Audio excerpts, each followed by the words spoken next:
I'm Jennifer Johnson, and I raise sheep for their wool.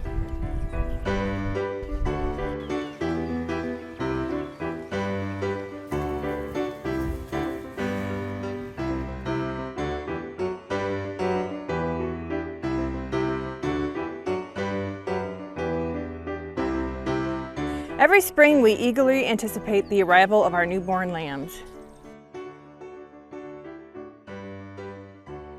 We breed our ewes in the fall for spring lambs. We time the breeding group setup so the lambs will arrive mid-April when the weather is less harsh, so it is safer for the lambs. Our lambs are born inside where it is dry and safe from predators. We monitor the lambs for the first 12 months of their lives, and in the following spring we harvest their fleeces and evaluate them to determine if they can contribute to the breeding pool, based on whatever goals we are focusing on at the time. At this point, we are focusing on improving the yield from each ewe, so looking for denser fleeces with longer staple length, while still retaining the lovely, soft, crimpy qualities that our hand spinners enjoy. Of course, we're always selecting for healthy sheep that conform to the standard. These are top priorities that override any other goals each year. Those lambs that we decide won't be bred will go on our sale list, so other farms can take advantage of our work breeding for fine, soft, crimpy fleeces.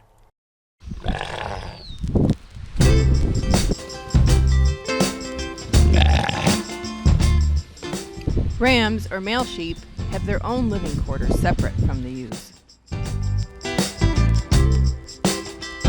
Normally we'll use live rams to breed our ewes in the fall.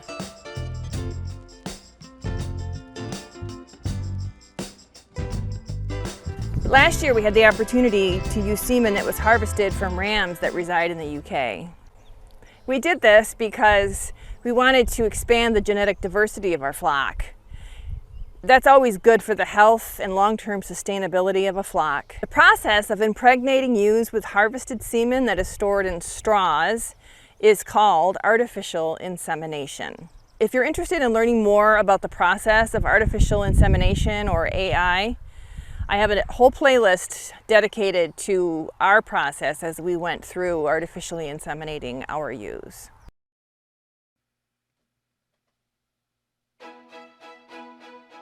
We inseminated 8 ewes on November 25th, 2022, and based on a 147-day gestation period, we were expecting our lambs on April 21st, 2023. One of the great benefits of the process of artificial insemination is that since all of the ewes are bred on the same day, the period of time during which the lambs are born is a very small window.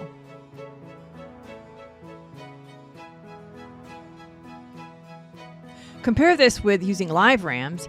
A ewe cycles every 17 days and is fertile or in heat for only a few days in that cycle. We'll leave the ewes in with the rams for 2 cycles or 34 days. The rams will cover the ewe multiple times when she is in heat. This ends up making spring lambing season a longer period of time, usually 1.5 months. One of the downsides of AI is that you can only inseminate her 2 times, as she only has 2 ovaries, and during the insemination, you inject the semen into both uterine canals with the destination being the ovaries. With a live ram, he could inseminate the ewe many times while she is in heat, so there is a higher probability that she will get pregnant. So we inseminated 8 ewes, and 3 of them ended up having lambs, but oh, what lovely lambs they are.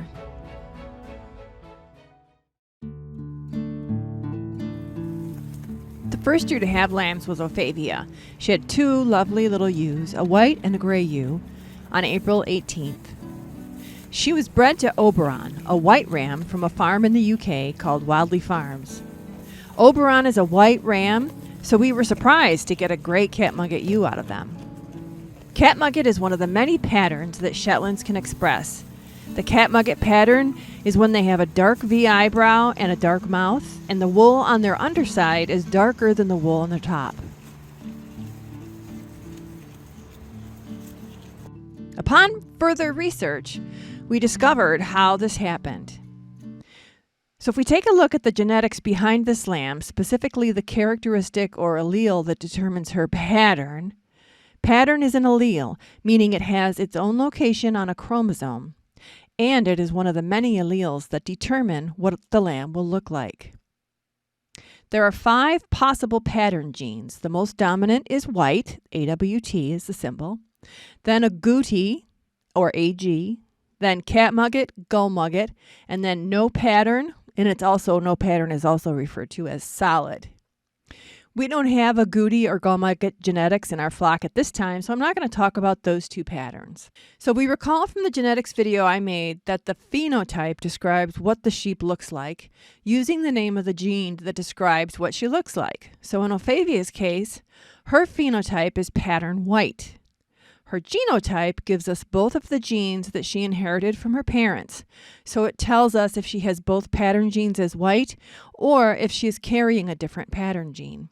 Knowing this is important if you are breeding for a pattern so that you can control your outcomes.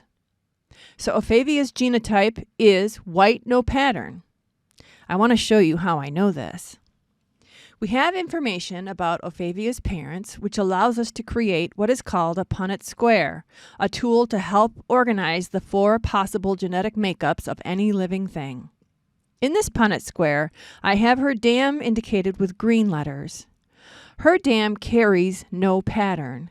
I know this because at one point, her white dam threw a solid black ram, so her dam has to have carried the no pattern or solid gene. Ophavia's sire was a solid black ram, so he had to have had both no pattern genes, which is the only genotype that would allow him to appear solid or no pattern. So Ophavia is white, and her only genetic makeup could be AWTAA, which is white carrying no pattern. Now that we know Ophavia's genotype, we can fill out her portion of the Punnett square. Ophavia's genes are noted in green in the table. The next piece of the puzzle is the lamb's sire or father's information.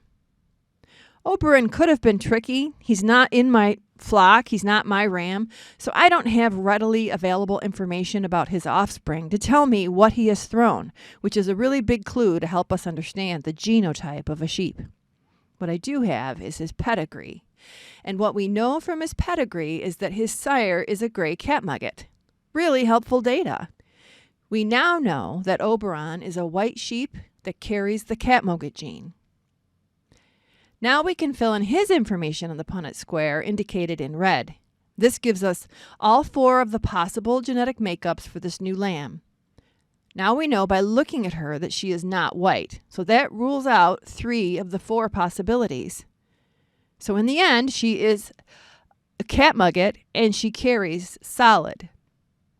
This is really important to understand for future breeding with this lamb. So for example, if we want to minimize the chances of her throwing a no pattern lamb, we probably want to make sure we breed her with a homozygous catmugget ram, or ABAB.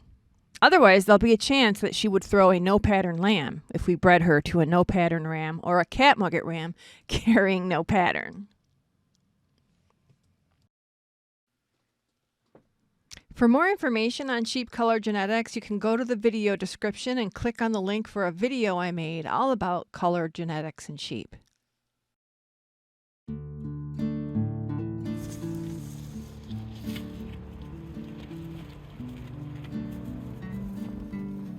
Next to go was Locola. She had her 2 fancy gray catmugget ewes on April 19th. She was bred to Ewingston Jacob, and her girls are pretty much just little clones of their papa.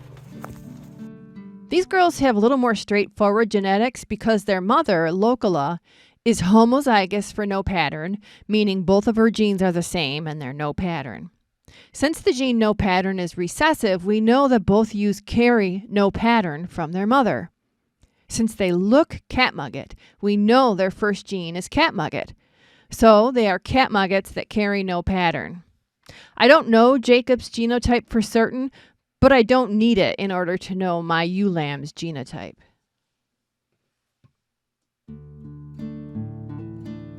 And finally, Alara had her twin ewes on April 22nd. She was bred to Oberon, and we ended up with 2 white lambs, which, although you would expect this to be the case, there was a 25% chance that they could have appeared catmugget.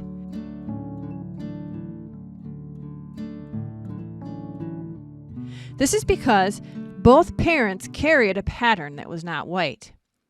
Ilara carries no pattern, and I know this because she had a no pattern lamb a few years ago. And we already learned that Oberon carries catmugget. Catmugget is dominant over no pattern, so this is why we could have gotten a catmugget lamb from this pairing. I am really intrigued with the skin color of these white lambs.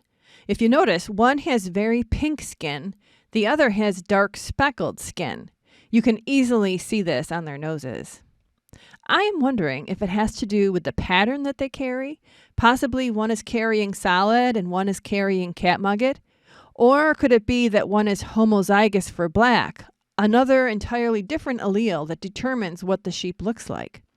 This is something I'm going to be looking into, as it's always good to know what recessive genes are in a sheep's genotype.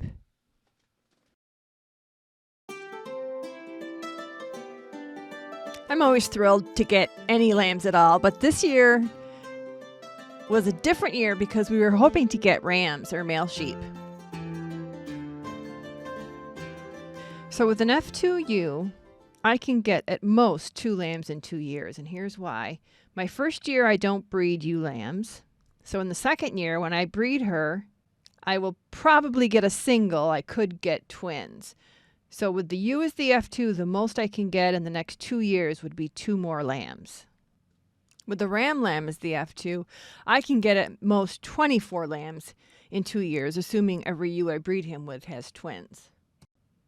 So to start with, I do breed ram lambs. I just don't give them a large group because it is very taxing on their body. So let's say I give the ram lamb next fall 4 ewes to breed with. Best possible outcome from that is 8 lambs that all have fresh genetics on their father's side. Then in 2024, he'd get a full breeding group of 8 ewes, let's say, and then that following spring, another 16 lambs. So I could get at most 24 lambs from him, unrelated genetics, in 2 years. So that is why this year I wanted rams out of these UK genetics, rather than normally when I'm always kind of rooting for ewes. Perhaps your viewers would like to know what F2 means.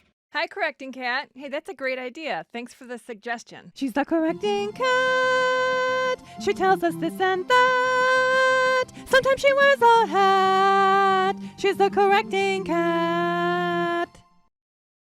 F2 hybrid is a term used in genetics and selective breeding. F2 stands for filial 2, the second filial generation seeds, plants, or animal offspring, resulting from a cross-mating of distinctly different parental types. Thank you, Correcting Cat. As always, you're very helpful. The lambs spend the first few days of their lives in small pens with their mothers. These pens are called lambing jugs. The jugs are deliberately designed to be small in size so the lambs and mom can stay in close contact, all the while learning each other's very individual scents and vocalizations. The jugs are set in close proximity with the main flock in order to allow for some socialization so they aren't complete strangers when it's time to join the larger group of adults and yearling ewes. This bonding phase is critical, but after 3 days, the little families are getting restless and ready to go out into the big world of the inside of the barn.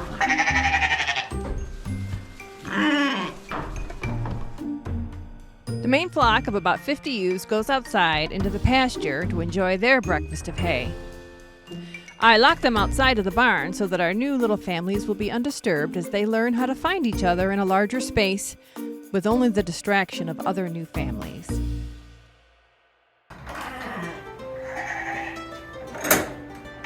It's breakfast time, and Locola and her 2 girls were the first to be set free of the jug.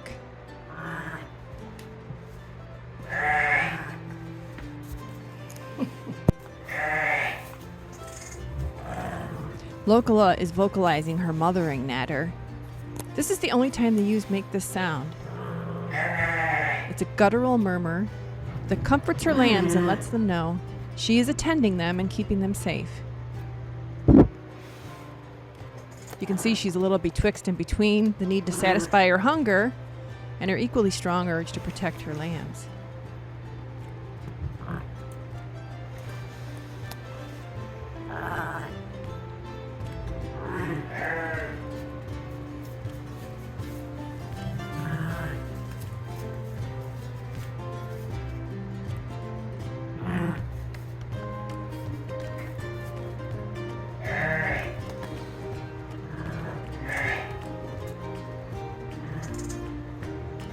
This little girl got left behind, but don't worry. This is all part of the learning process. She's never had to look for Mama before. Mom's always been right close by in that cozy little jug.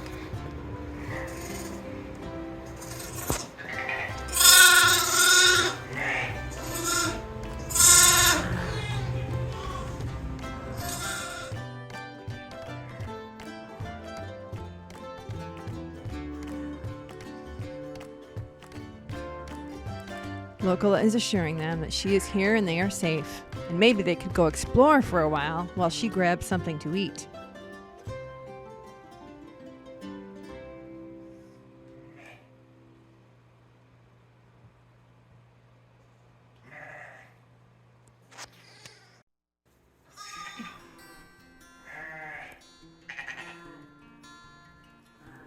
Ophavia is the next one to be released, gradually pulled out of the jug with the lure of fresh hay for her breakfast.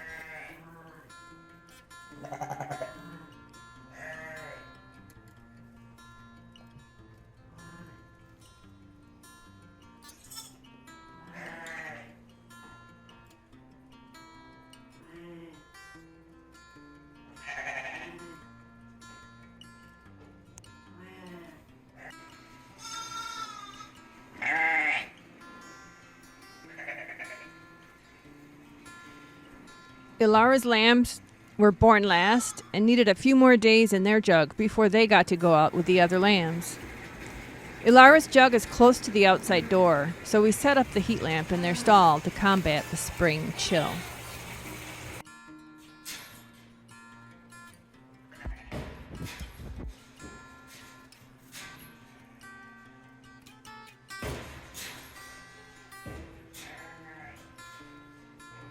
So far it looks like everybody's getting along, but we got to keep an eye on them for another 20 minutes or so because the moms can get a little possessive.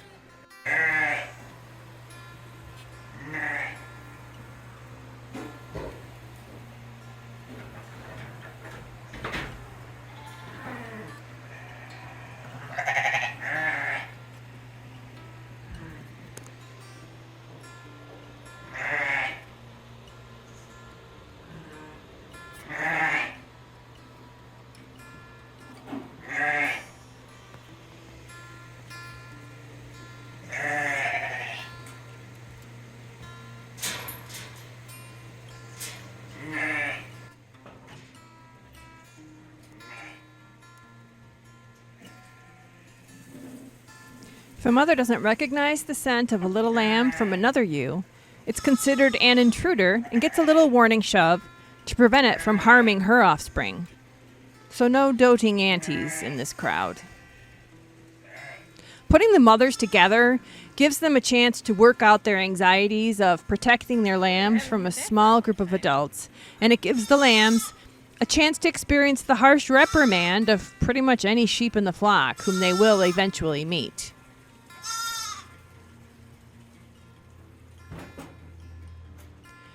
The urge to protect a lamb is the only unselfish behavior a ewe experiences in her entire life. So it is amazing how naturally this instinct shows itself with no tolerance for any nonsense when it comes to their lambs.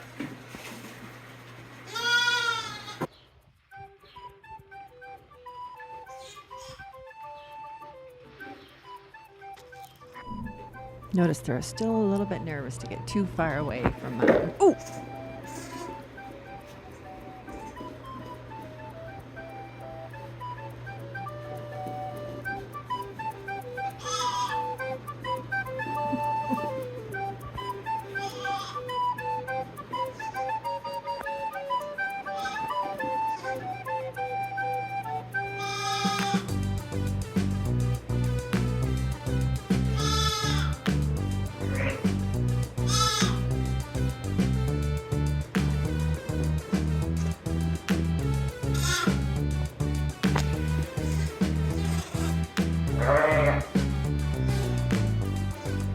feel the need to tell you guys, this is not in fast motion.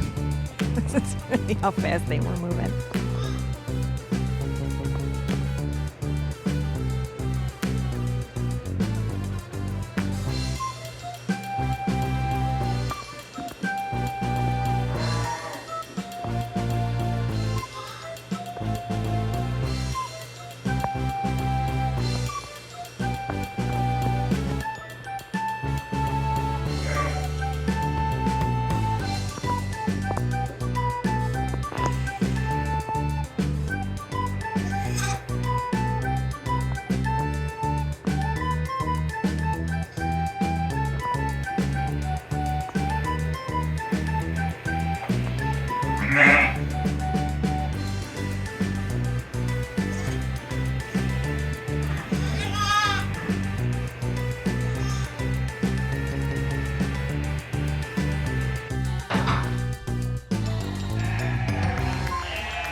Over time, as they get older, they're a lot more comfortable being separated from their mothers and are now enjoying the entire expanse of the barn, whereas when they were little, they were a little nervous about getting any more than 5 feet away from their mothers.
The red stool I sit on when I'm spending time with the lambs is a new element to their little world, and they are using caution as they investigate. Is this another lamb for us to play with? Or is it going to chase us away? Can we eat it? I think it's safe. Let's climb on it.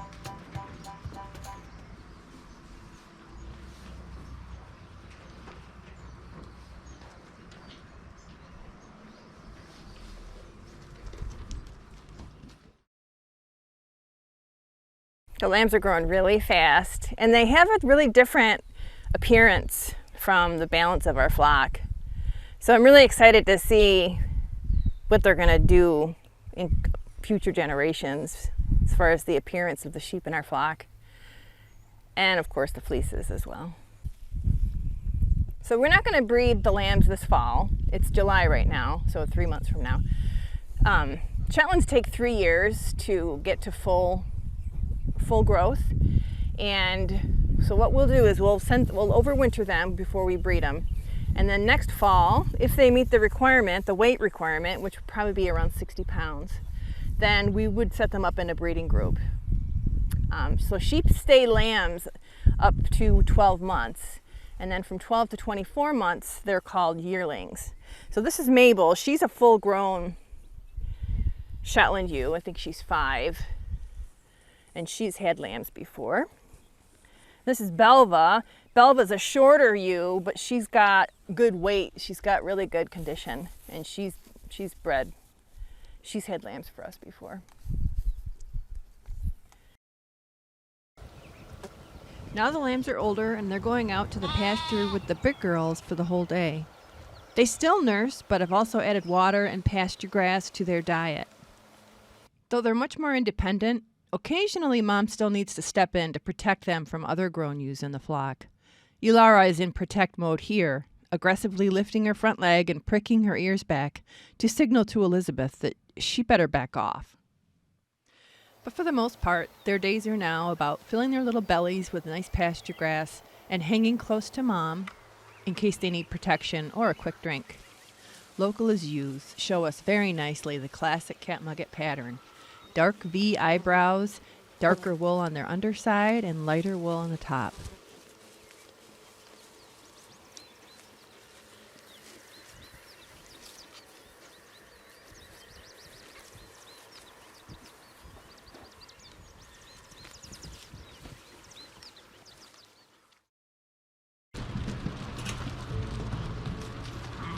When the flock is locked in the barn at night to protect them from predators, the lammies know to follow their mom into their individual lambing jugs to rest and recover from all the day's exertions.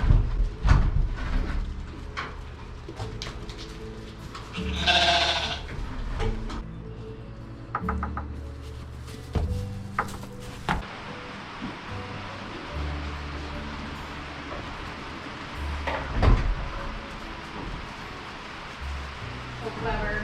Good girl. You want to get in your space? Also, there's still some roughhousing going on with other sheep getting acquainted with their prized and very special 6 ewe lambs. So having them in the stalls overnight is just a really good precaution until they get big enough that they can run away from the bigger ewes. No, back. Back. Okay, let's go. Come on. Time for bed.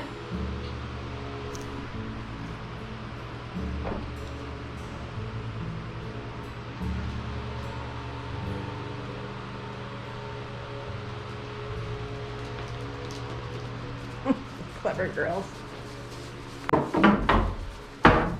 You're so smart.